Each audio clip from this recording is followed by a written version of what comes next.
Police probing ammunition found in Stony Hill. The St. Andrew North Police are probing the seizure of 10 rounds of ammunition in Stony Hill, St. Andrew. Reporters have been informed that the 7.62mm rounds were found in an abandoned building. The police, acting on information on Tuesday, reported they went to the location along Erie Castle Road where an abandoned building was searched and the bullets were found. No arrest was made in connection with the find. The police theorized that the high-powered weapon, a rifle, in which the rounds would be used, might also be in the area. The investigation is ongoing. Met Service forecasts high chance of tropical depression development near Jamaica in the next 24 hours. The Met Service says there is a high chance of a tropical depression development near Jamaica within the next 48 hours. This, as a tropical wave that has been impacting weather conditions across the country, has merged with a broad area of low pressure south of the island. This system is expected to continue influencing weather across the island through to the weekend. The Met Service says satellite imagery indicates a large but gradually organizing area of showers and thunderstorm across the central and southwest Caribbean Sea. Regardless of the stage of development, the area of low pressure is expected to bring continued and increased rainfall to Jamaica through to at least Sunday afternoon. Consequently, the forecast is for cloudy condition with periods of showers and thunderstorms, which may be heavy at times, to affect sections of all parishes, especially southern parishes during this period. Fishers on the quays and banks are urged to exercise extreme caution as sea conditions will continue to deteriorate in the vicinity of showers and thunderstorms. The Met Service says it will continue to monitor the system as there is a 90% chance of tropical cyclone development over the next 48 hours. Driver charged after bags with cash that fell out of security vehicle found at his home. The police have charged one man in relation to the incident in which 2 bags of cash allegedly fell from a security vehicle on the Surfers Glassbowl Boulevard in Kingston last Thursday. Charged with simple larceny is 52-year-old Aldin Nelson, a driver of Harborview, St. Andrew. Reports are that about 9:45 a.m., security officers were transporting money when a motorist alerted them that the back door of the truck was open. The motorist also reported that 2 bags had fallen along the roadway. The police said checks were made but the bags were not recovered. Following further investigation, Nelson's home was searched and a small bag containing the money was found. He was subsequently arrested and was later charged, following a question and answer session in the presence of his attorney. Union leader pays tribute to outstanding ambulance driver who died suddenly. Hasty worried passerby. Vincent Morrison, president of the Union of Clerical Administrative and Supervisory Employees (UCAS), has paid tribute to the ambulance driver who died suddenly last week while transporting a patient to Andrews Memorial Hospital. He also commended the passerby, Tariq Wade, who took control of the ambulance after the driver suffered a heart attack. The ambulance driver was a union delegate who Morrison identified as Trevor Mitchell. "I want to thank the gentleman, Mr. Wade, who would have had volunteered to take him to the hospital. I would love to meet Wade to thank him on behalf of the workers of the company and his family," Morrison told reporters. Describing Mitchell as an outstanding union delegate, Morrison said his death has deeply affected the organization. "A very outstanding worker. At this time, the entire workforce of the company has been grieving over his passing because, as I said, he was an outstanding employee, an outstanding union delegate. In fact, I would describe one of his outstanding characteristics as being his honesty and his reliability, his loyalty and his communication skills," Morrison added. "I mean, I could go on describing the young man, but he was in the trade union business. For him, communication was a very important element. He used to assist in organizing meetings, communicating to members, and so on. He had those responsibilities," he continued, noting that Mitchell was with the organization for more than 14 years. Adding that Mitchell's death came as a shock, Morrison said, "I don't think he had touched the golden age of 50. Very young man, very active, very reliable." Morrison said they are waiting a post-mortem to make funeral arrangements. He stressed that he looks forward to celebrating the life and work of an outstanding Jamaican. On Monday, October 28, an ambulance was observed parked along Mountain View Avenue in St. Andrew with the sirens blaring.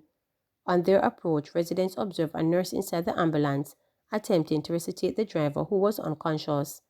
Tariq Wade was passing by the scene when he was alerted to the situation, and with quick action, he decided to drive the ambulance, which had a patient in the back, to the Andrews Memorial Hospital, where it was headed.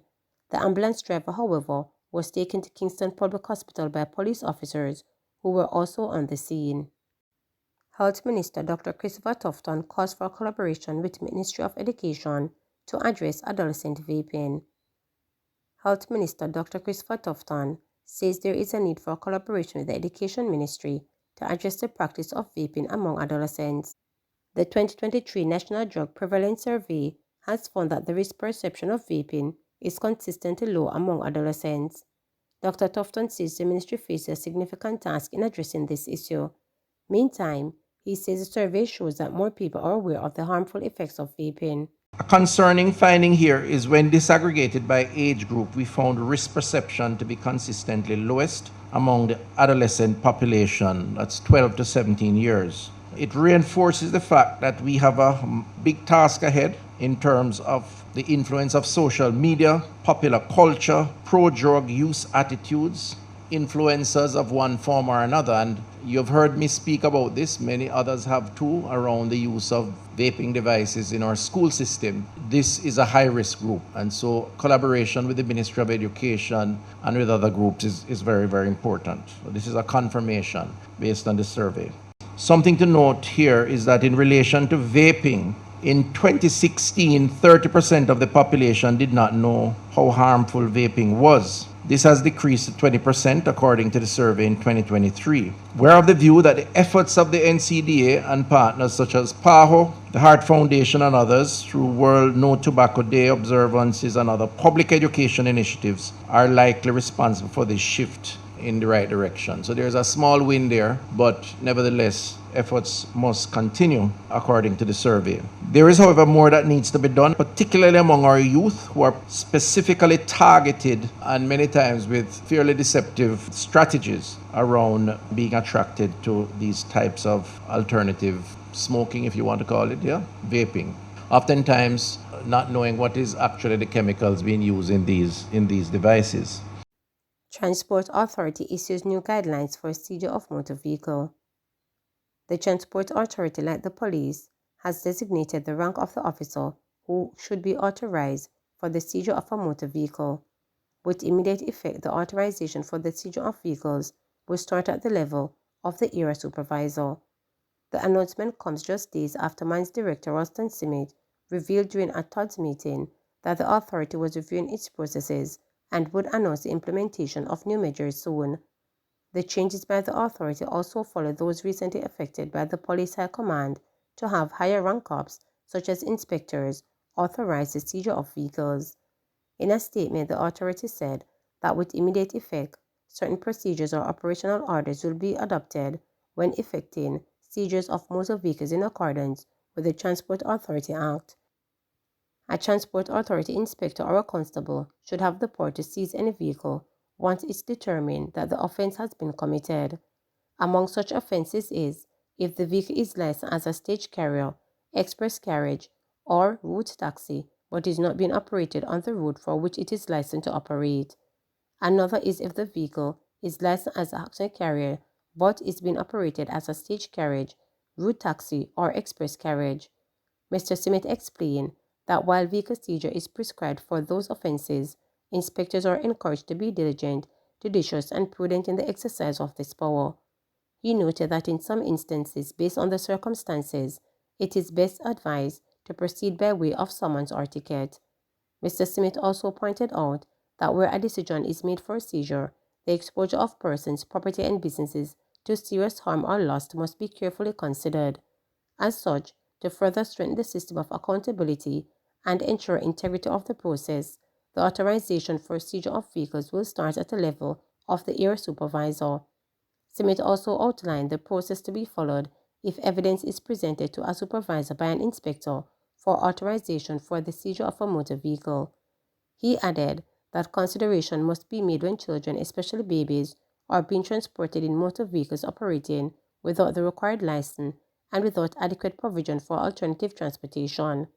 Consideration must also be given to the seizure of vehicles for operating contrary to road license, for minor turn-offs, and seizure of a vehicle that is transporting perishable goods. Remember to subscribe, like, share, and click the notification bell for daily updates.